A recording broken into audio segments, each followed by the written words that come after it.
que es el santuario, el tabernáculo y todo su mobiliario.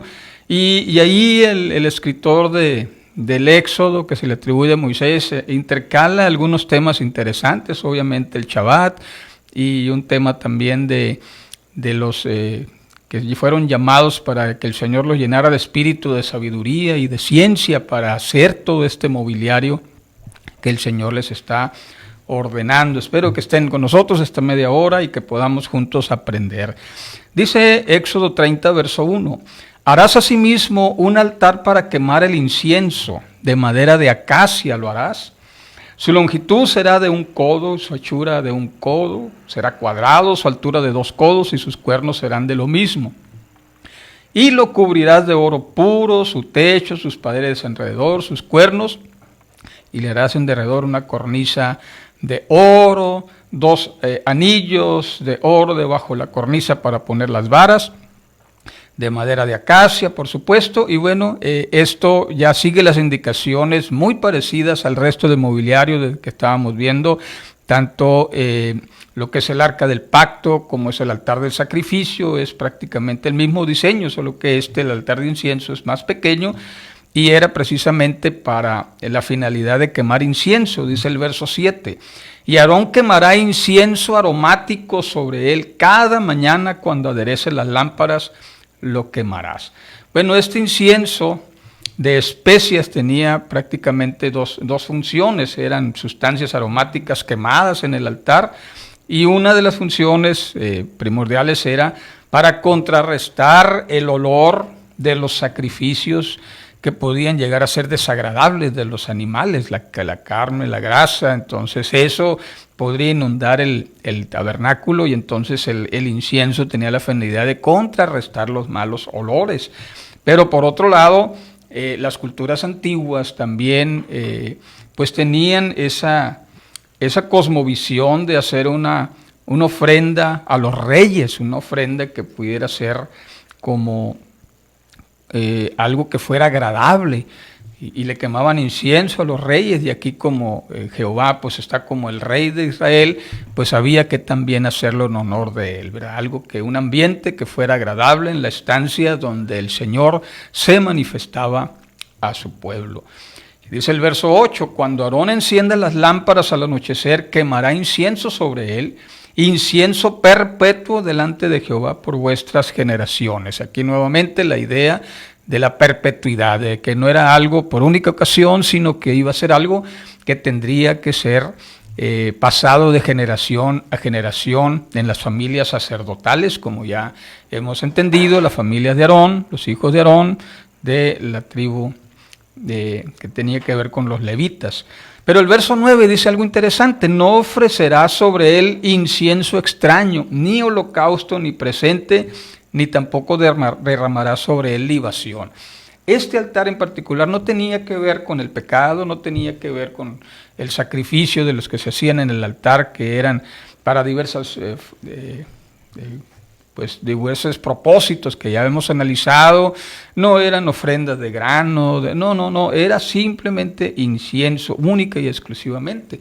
Y vamos a ver ya, Dios mediante, cuando entremos al libro de Levíticos, que en el capítulo 10 hay una escena un poco intrigante donde los hijos de Aarón, Nadab y Abiú, tomaron ese incenciario y pusieron fuego en ellos, pero pusieron un incienso, que no les había mandado Jehová. A eso se le llamó fuego extraño. Y lo curioso es de que salió fuego de delante de la presencia del Señor y los quemó y murieron de la presencia del Señor. Es decir, aquí no había margen para el error. Tenía que hacerse conforme al modelo y conforme a los propósitos exclusivos que tenían esos utensilios. Y bueno, solamente dice que sobre los cuernos haría Aarón expiación una vez al año con la sangre de la ofrenda del pecado, solamente en el día del Yom Kippur iba a entrar, y en ese altar también le iba solamente a poner unas gotas de sangre en los cuernos. Era la única ocasión. De ahí viene un capítulo, una escena interesante que tiene que ver con un incenso y un impuesto que se debería de hacer al respecto. Dice el verso 11, y cuando Jehová habló a Moisés diciendo, Cuando tomes el número de los hijos de Israel conforme a la cuenta de ellos, cada uno dará a Jehová el rescate de su persona cuando lo contares, para que no haya entre ellos mortandad cuando los hayas contado. Bueno, aquí la pregunta es, ¿qué de malo hay de contar? Bueno, los antiguos israelitas consideraban que el censo atentaba contra la soberanía divina, ya que era el único que tenía derecho de conocer el número de sus súbditos, de su pueblo, y contarlo solamente tenía que ser por orden exclusiva del Señor. Ya los censos posteriores trajeron problemas a Israel cuando lo hicieron, cuando el Señor no se los ordenó. Pero aquí viene algo también muy interesante. Dice, esto dará todo el que pasare entre los que serán contados, medio ciclo conforme al ciclo del santuario. El ciclo es de 20 jeras, la mitad de un ciclo será la ofrenda a Jehová. No voy a entrar en detalle de las medidas, ya lo hemos visto en programas anteriores, pero dice aquí, el verso 14, cualquiera que pasare entre los que serán contados de 20 años arriba, dará la ofrenda a Jehová. Y aquí hay algo interesante, familia, porque miren, hay una ceremonia que los hebreos hacen llamada el Bar Mitzvah, el hijo de la instrucción, el hijo del mandamiento, que se hace a los 13 años cuando un varón hebreo que es instruido en casa conforme a la Torá, conforme al Shema, ¿verdad? Estas palabras que yo te mando hoy las repetirás a tus hijos, etc.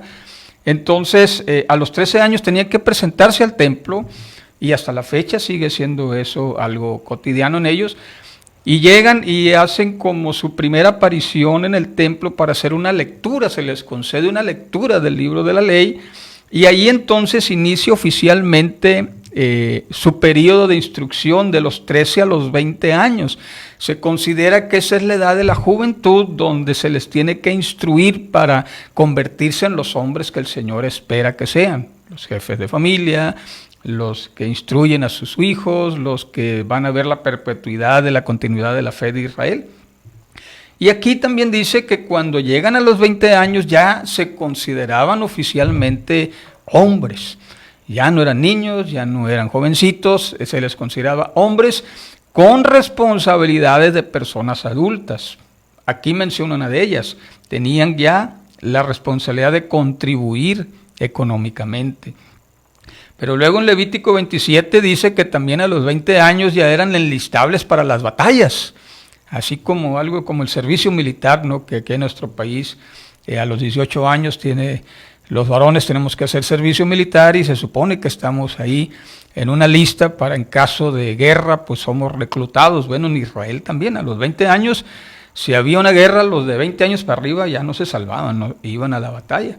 Pero también eran responsables sobre sus propios pecados. Números 14:29 habla de los varones de 20 años, ya no se podían escudar en la familia, en papá, en mamá, tenían que hacerse responsables de sus propias decisiones.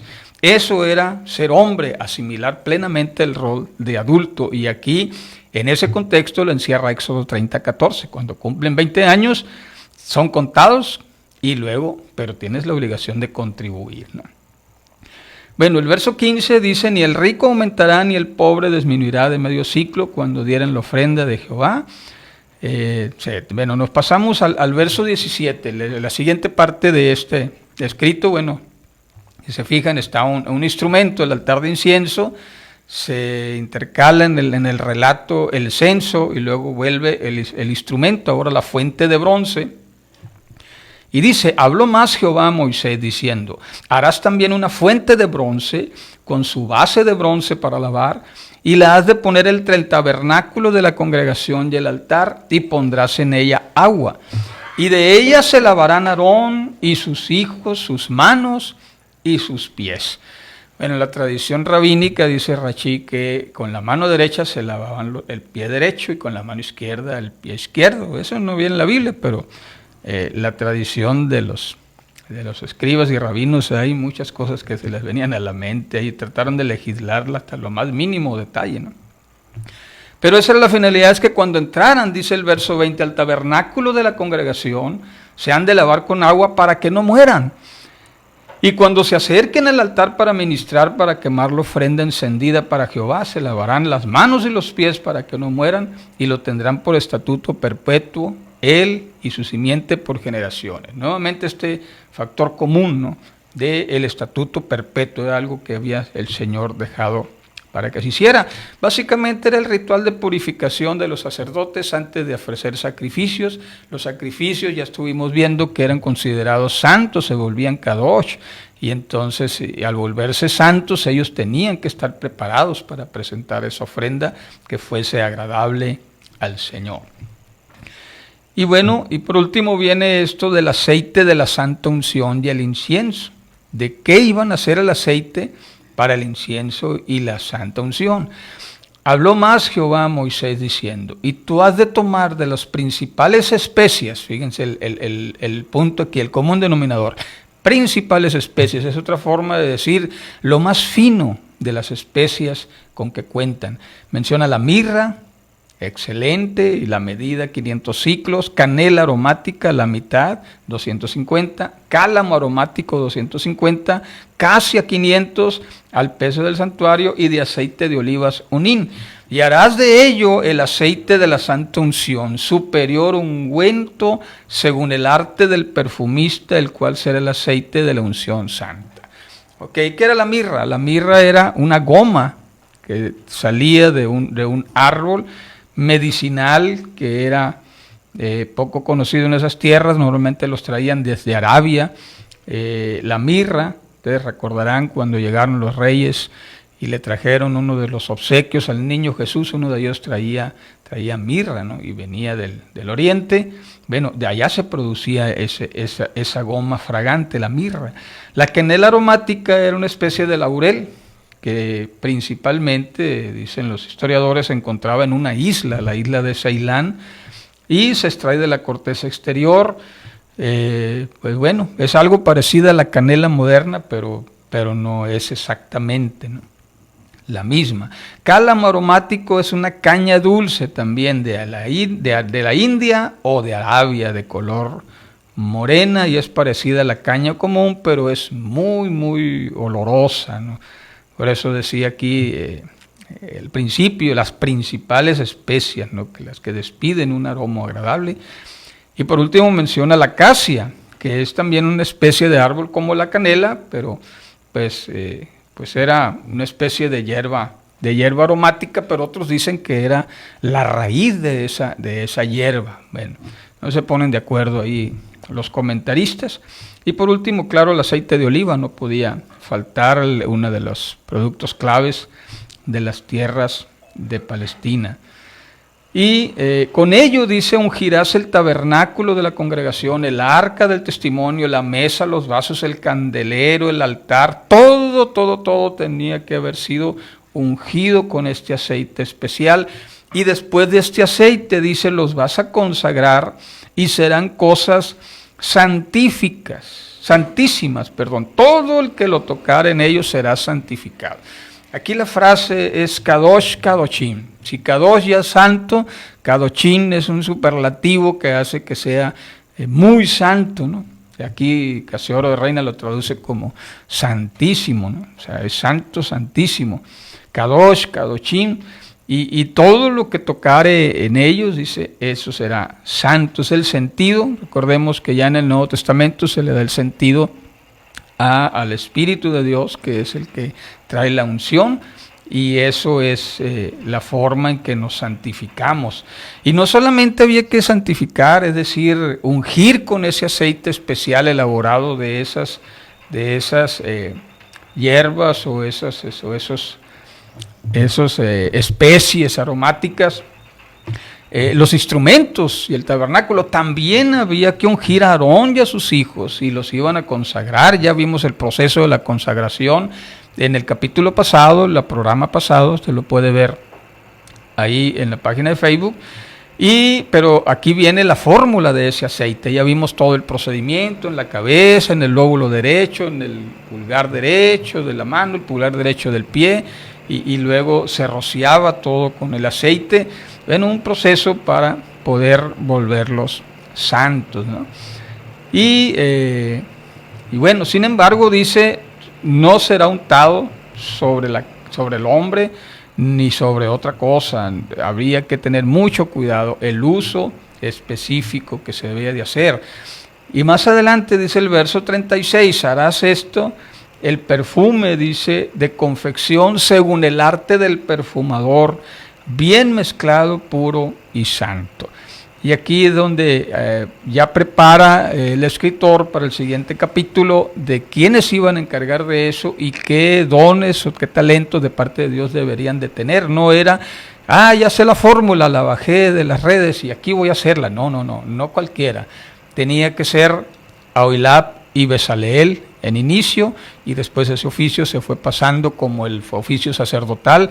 Era el perfumista exclusivamente, su oficio era preparar, recopilar todos esos materiales especiales de lo más excelente de aquella tierra, de aquella época, y hacer ese aceite para que se volviese entonces kadosh, kadoshim, todo lo que tocara, te consagrara al Señor.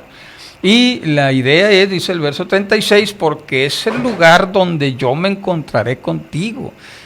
Dice ahí, molerás muy fino, lo pondrás delante del testimonio, porque dice, yo me voy a encontrar contigo, será cosa santísima. Era tan especial porque era el lugar donde el Señor se iba a manifestar a su pueblo.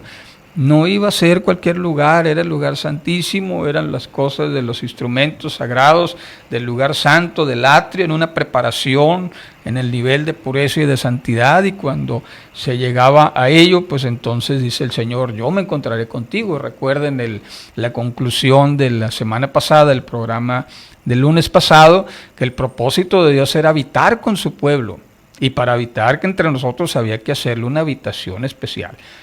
Una habitación digna del Rey de Reyes, una habitación digna del Rey de Israel. Y bueno, dice, cualquiera que hiciere otro como él para olerlo, será cortado de entre el pueblo. O sea, está prohibidísimo, nada de que, ya sé qué se hace con esto, voy a experimentar. No. Eso es algo exclusivo. Y esto lo detalla el capítulo 31, el verso 1 dice, y Jehová habló a Moisés diciendo, mira, yo he llamado por su nombre a Bezaleel, hijo de Uri, hijo de Ur, de la tribu de Judá, y lo he llenado del Espíritu de Dios en sabiduría y en inteligencia y en ciencia y en todo arte de oficio. Bezaleel significa la sombra de Dios. Es alguien que está... como dice el Salmo 91, debajo de tus alas. Y Proverbios 3:19 dice algo muy importante aquí. Jehová con sabiduría fundó la tierra y afirmó los cielos con inteligencia.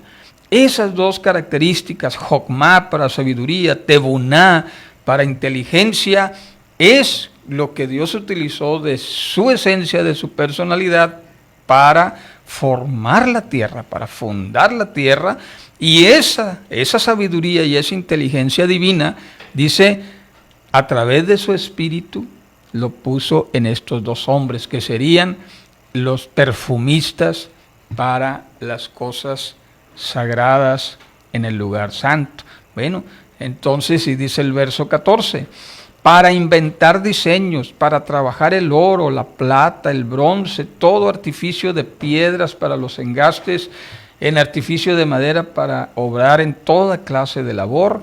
He aquí yo he puesto en él a Aholiab, hijo de Ahimasac, de la tribu de Dan, y he puesto sabiduría en el ánimo de todo sabio de corazón para que hagan todo lo que yo le he mandado. Aquí está el otro que llamó, el primero fue Bezaleel y luego Aholiab, que significa en la tierra de su padre, y en la tienda, de su padre, y tal vez también, en esta conclusión mía, ¿verdad? Tal vez sea parte del pasar el oficio, que en Israel era tan importante, que todos vivían juntos en sus oikos, y vivían los padres, los hijos, se casaban los hijos y simplemente vivían enseguidita, todos se dedicaban a lo mismo. Esto es algo que yo enseño constantemente en la congregación, porque somos, al ser llamados por Cristo, Dios quiere que toda la familia venga a sus pies y nos volvemos una familia sacerdotal.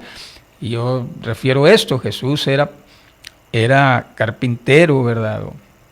O arquitecto, como también se le puede llamar, porque su padre José era carpintero, sus primos, sus parientes, sus tíos, sus abuelos habían sido carpinteros. Tenemos el caso de Pedro y Andrés, eran pescadores, sus padres eran pescadores, sus hermanos eran pescadores, sus primos, sus hijos iban a ser pescadores, es decir, eran oficios que se pasaban. Eso significa oilab, algo que se aprendió en la tienda de su padre. Y bueno, ellos se iban a encargar entonces del aceite y de construir todos los instrumentos, la mesa y todo lo que tenía que ver con lo que sería el tabernáculo, que ya hemos visto todas sus funciones detalladas. Y aquí concluye el capítulo 31 de una manera también un poco abrupta el relato, porque se sale ya, aquí termina, este es el último instrumento que tiene que ver con el tabernáculo, y luego entra en escena otra vez algo muy importante en la vida de los antiguos israelitas, el día de reposo. 31:12, Éxodo. Habló además Jehová a Moisés diciendo: habla tú a los hijos de Israel, diciendo: ciertamente ustedes guardarán mis sábados, porque es señal entre mí y vosotros por vuestras generaciones, para que sepáis que yo soy Jehová que os santifico. Así que guardarán el Shabbat, que bueno, aquí Casiodoro de Reina lo traduce sábado, porque santo es para ustedes, el que lo profanare de cierto morirá, cualquiera que hiciera alguna obra en él, aquella alma será cortada de en medio del pueblo. 6 días harás obra, mas el 7º día es Shabbat, es día de reposo consagrado a Jehová, y cualquiera que hiciera obra en el día del reposo ciertamente morirá. Guardarán pues el Shabbat los hijos de Israel, celebrándolo por sus generaciones como pacto perpetuo. Señal es para mí entre ti y los hijos de Israel, porque en 6 días hizo Jehová los cielos y la tierra, y en el 7º día cesó y reposó. Bueno, déjenme explicarle un poquito la razón por la que la tradición de las fuentes habla de por qué está estructurado así Éxodo, como que no es parte del relato, vaya, y de repente se incrusta el Shabbat. Bueno, no les he explicado esto tal vez, pero hay una línea de las fuentes que es la línea eloísta, la línea yavista, la línea sacerdotal, y otra que tiene que ver con la del tiempo de la diáspora, el tiempo de la conquista, el tiempo que estaban en Babilonia. Pero para ilustrarles brevemente, miren, si ustedes analizan Génesis 1, vamos a encontrar que para referirse a Dios se le menciona siempre como Elohim. En un principio creó Elohim los cielos y la tierra. Y Génesis 2 inicia diciendo también que fue Jehová el que hizo todas las cosas, el segundo relato de la creación. Entonces aquí hay una tradición eloísta, una tradición yavista, pero aquí tenemos una tradición sacerdotal que está muy interesada en incluir en el texto bíblico lo que tiene que ver con las cuestiones de los rituales sacerdotales. Y uno de los casos es el Shabbat. Bueno, cerrando el paréntesis, ¿verdad? Y sé que se van a quedar con muchas preguntas, pero ahí después se las respondremos. Pero volviendo al texto, dice, es señal. El Shabbat es una señal entre ustedes y Dios, dice. Y lo curioso que en el original dice, guardarán el Shabbat para hacer el Shabbat. Entonces, la forma curiosa es que, pues Casiodoro de Reina, como, no sé, como español judío de la época, sacerdote dentro del catolicismo, en un monasterio, las ideas de los sefardíes de la época, que es la línea de los creyentes judíos españoles, a diferencia de los askenazíes, que son los judíos que había en Alemania. Bueno, el pensamiento, no sé cómo lo pudo resumir ahí, pero él hizo más énfasis, guardarán pues el sábado los hijos de Israel, pero aquí dice en el hebreo, dice, guardarán el Shabbat para hacer el Shabbat, por generaciones, por pacto perpetuo. Bueno, aquí hay que aclarar esto y quiero hacerlo ya desde una perspectiva como creyente del Nuevo Testamento. Me esfuerzo por hacerlo todo desde el pensamiento antiguo hebreo, pero quiero aclarar esto porque puede causar confusión. Guardarán el Shabbat para hacer el Shabbat. Tiene que ver con una señal. La señal es el día en sí que corresponde a nuestro sábado, pero para hacer el reposo. Shabbat significa reposo. Y el pacto era un pacto perpetuo entre tanto durara ese pacto. ¿Cuánto iba a durar? Pues bueno, ese entonces no se sabía. Duró muchos años todavía, cerca de 2000 años duró desde que se instituyó esto hasta la venida de Cristo, pero ustedes saben que cuando vino Cristo, Él instituyó un nuevo pacto. Y el escritor de la carta a los Hebreos en el Nuevo Testamento menciona esto en el capítulo 4, verso 8. Porque si Jesús les hubiera dado el Shabbat, el reposo, no hablaría después de otro día. Por tanto, queda un Shabbat para el pueblo de Dios, queda un reposo.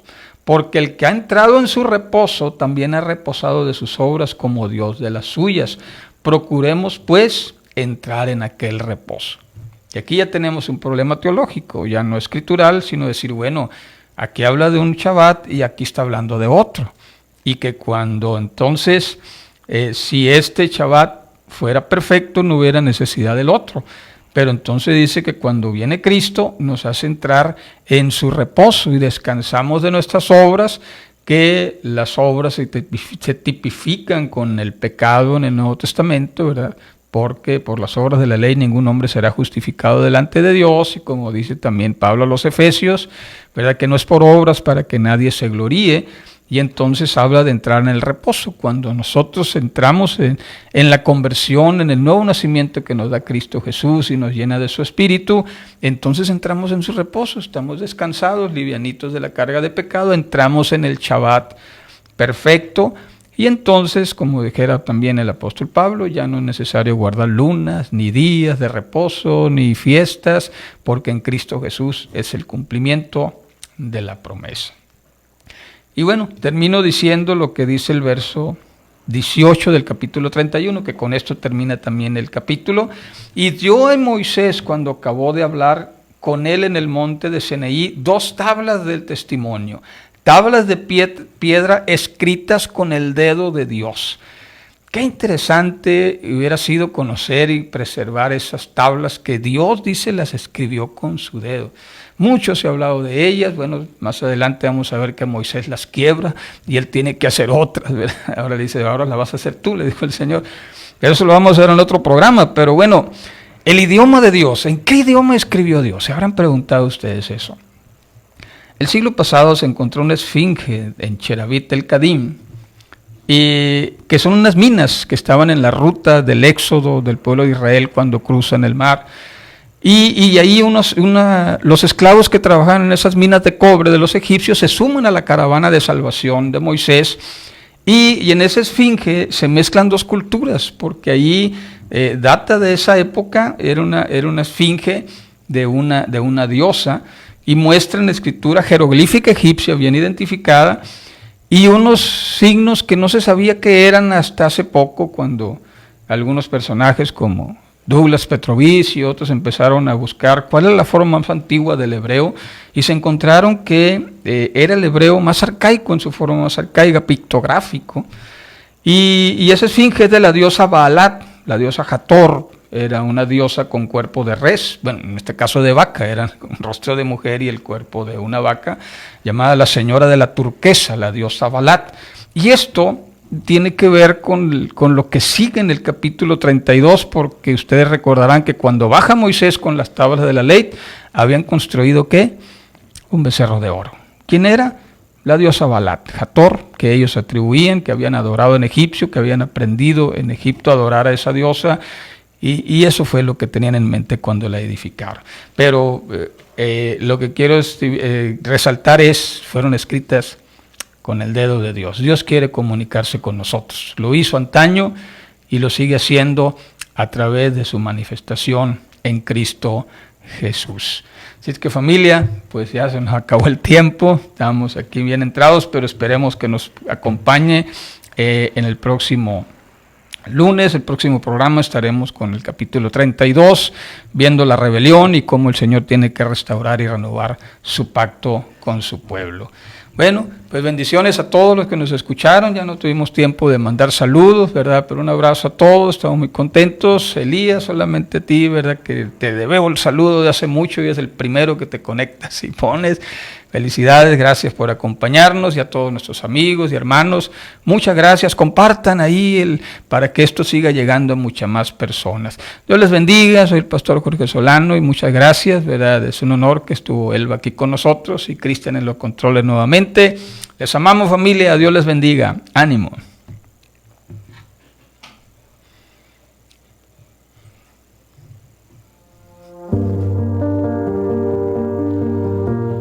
Gracias por escuchar Verso por Verso. Te invitamos a sintonizarnos todos los lunes a las 6 de la tarde por Radio Vida Obregón.